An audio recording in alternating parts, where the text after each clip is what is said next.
Hello friends, இன்றைக்கி vlog தான் பார்க்க போகிறோம். காலையிலே 6 மணிக்கெலாம் எழுந்திரிச்சு எங்கே வேகமாக போகிறோன்னு பார்க்குறீங்களா? காய்கறி வீட்டில் வந்து தீர்ந்து போச்சு, வாங்கிட்டு வரலான்னு காய்கறி மார்க்கெட்டுக்கு கிளம்பிட்டோம். அப்படியே பக்கத்தில் இளநீ இருந்தது, இளநியும் குடிச்சிட்டு காய்கறி வாங்கலான்னு பார்த்தா இப்போ தான் எல்லாமே இறக்கிக்கிட்டு இருந்தாங்க வண்டியிலேருந்து. சரின்னு கீரை மட்டும் வாங்கிக்கிட்டு வீட்டுக்கு வந்தாச்சு.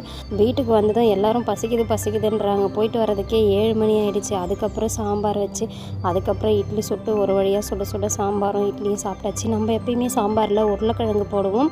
எப்பயுமே இல்லை, இதே போல் அவசர சாம்பார், அதாவது பருப்பு, வெங்காயம், தக்காளி, பூண்டு, உருளைக்கிழங்கு ஒன்று சேர்த்து போட்டு ஒரு விசில் விட்டுட்டு தாளிச்சிட்டோம்னா சூப்பராக இட்லி சாம்பார் வந்து ரெடி ஆகிடும். அந்த மாதிரி தான் இன்றைக்கி செஞ்சேன்.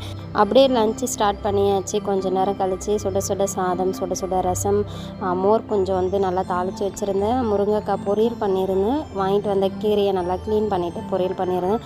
3 முட்டை அவிச்சு வச்சுருந்தேன். அவ்வளோதாங்க. இன்றைக்கி இதே போல் தான் விளாக் போச்சு. கிச்சன் பக்கம் போனாலே எப்படா சமையல் முடிச்சுட்டு வெளியே வருவோம் அப்படின்னு இருக்குது. யாருக்குன்னா இந்த மாதிரி இருக்குதுன்னு சொல்லுங்கள்.